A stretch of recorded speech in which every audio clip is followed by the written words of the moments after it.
For more on this, I do want to send it over to One America's Trey Yingst for more on midterm coverage. Trey, the president has had a heavy presence, as we've seen already, in some key midterm races. He's been rallying voters in a lot of states, essentially kicking off a bit of a mini tour in Minnesota last week. Over the weekend, he campaigned for Nevada Senator Dean Heller. Talk a little bit about that speech and how Heller is looking heading into November. Well, that's right. The president headed to Las Vegas on Saturday, where he campaigned for Republican Senator Dean Heller, an opportunity for the president to hold a bit of a campaign-style rally and talk about some of the successes of his administration on the foreign policy front, looking at that historic summit in Singapore with North Korean leader Kim Jong-un, and also his pledge to the American people to renegotiate NAFTA. But this was also an opportunity for President Trump to look ahead to November and really start to get some of the juices flowing here in the nation's capital, and some of the buzz started when it comes to maintaining both chambers of Congress, both the House and the Senate.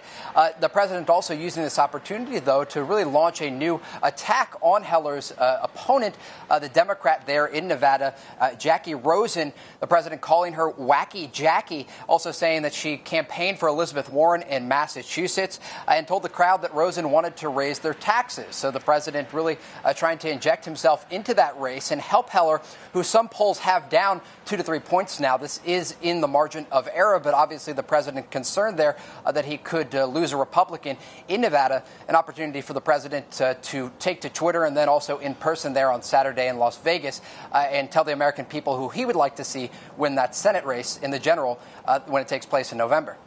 All right, Trey. And let me shift gears a little bit here now. There's a number of intriguing races taking place this Tuesday. Now, one state that we're focusing in on is Maryland. What key races should we be keeping an eye on, and why? So looking at the 6 states, Maryland certainly up there at some of the more competitive races for Tuesday's primaries this week.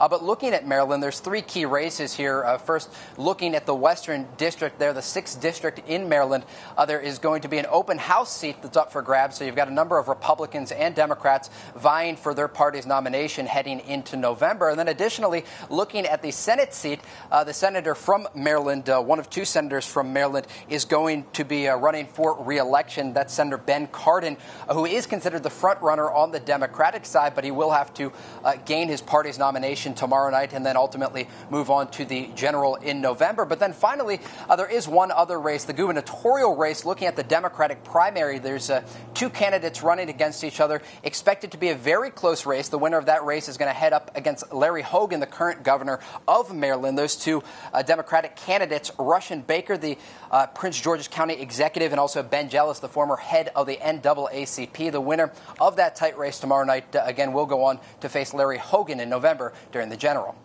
All right, Trey, before I let you go, the president will be giving a speech, as I mentioned moments ago, in South Carolina in just a few hours. Now, South Carolina is a very highly watched state in these midterm primaries. What can we expect from tonight's address from the president there? Well, I think you're going to see the president echoing some of his own comments on Saturday that he made in Las Vegas, talking about the importance of maintaining Republican control across the country. But we do know that Henry McMaster, the current incumbent governor of South Carolina, has been a very outspoken supporter of President Trump and then candidate Trump back in 2016. McMaster was one of the first Republicans to come out and support President Trump, then candidate Trump, in the Republican primaries.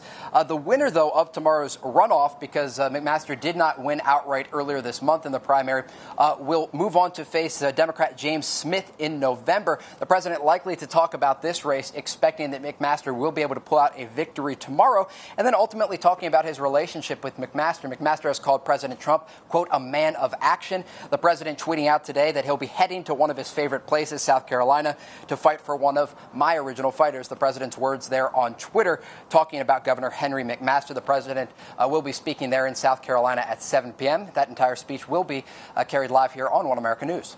Want to see more videos like this? Click on the link below and subscribe to One America News on YouTube. And call your cable provider and kindly demand that One America News is added to your lineup. Call and subscribe today.